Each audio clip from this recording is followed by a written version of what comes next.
My husband forces me to donate my remaining kidney to his true love. He wants to save her from death by uremia. I try to tell him that I have kidney failure. I'll die if I donate my kidney. However, he roars, "Stop playing your jealous games when Shauna is so gravely ill. Don't you have a heart?" Under his forcefulness, I'm taken to the hospital to get my kidney removed. Ultimately, I die in a corner of the hospital. I lay on an icy operating table and waited in despair for death to take me. Meanwhile, my husband, Arthur Roth, waited outside Shauna Green's operating theater. I had tubes plugged into my body, and the beeping of the instruments around me made me feel like bells were chiming. They were telling me it was time to leave. As my ECG turned into a straight line, news of Shauna's surgery being a success came from the other operating theater. The light outside the operating theater went off, and my eyes shut forever. To my surprise, I appeared by Arthur's side in the form of a soul. Perhaps it was because I'd been left with overwhelming resentment when I died. I watched as he held Shauna in his arms, his eyes red with agitation now that she'd escaped death.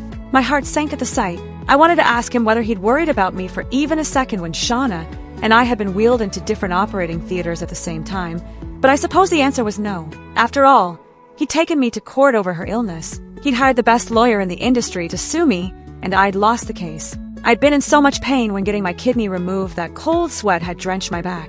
I called Arthur and pleaded, "I'm sorry, honey. Please don't take my kidney.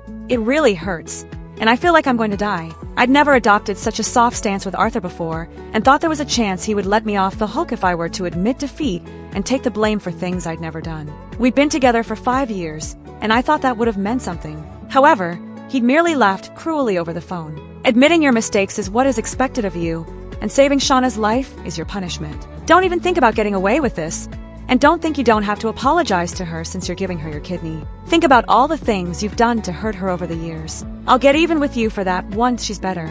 Even if you want to die, you'll have to wait until after you've apologized." I tried to deny my involvement in the things he thought I'd done, but I was out of strength. Arthur didn't seem to think his rant was enough to vent his anger. He snarled, "You disgust me." He'd hung up after that, and my heart had plummeted into an abyss. My love for him went with it. He claimed I disgusted him, but he'd been different when he'd married me. At the time, he'd lovingly told me he would love me for life. He'd also said I was his first choice, his only exception, and the only person he was partial to. However, he'd forgotten all about me once Shauna had come into the picture. Now that I was dead, I watched as Arthur gently stroked Shauna's face. It was as if she was a precious treasure. "Thank God you're alive. Thank God." He was choked up, and his bloodshot eyes told me he'd spent the night awake out of worry for her. Did it ever occur to him that I would be dead as he worried about her? Shauna cracked a weak smile. "I'm sorry for making you worry, Art. Where's Leona? Is she mad at me? I'll apologize to her right now."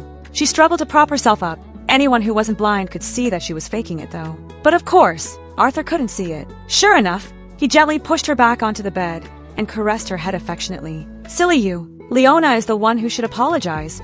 What have you done wrong? You'll keep getting bullied if you're always so kind." A nurse couldn't help teasing them when she saw how they were acting.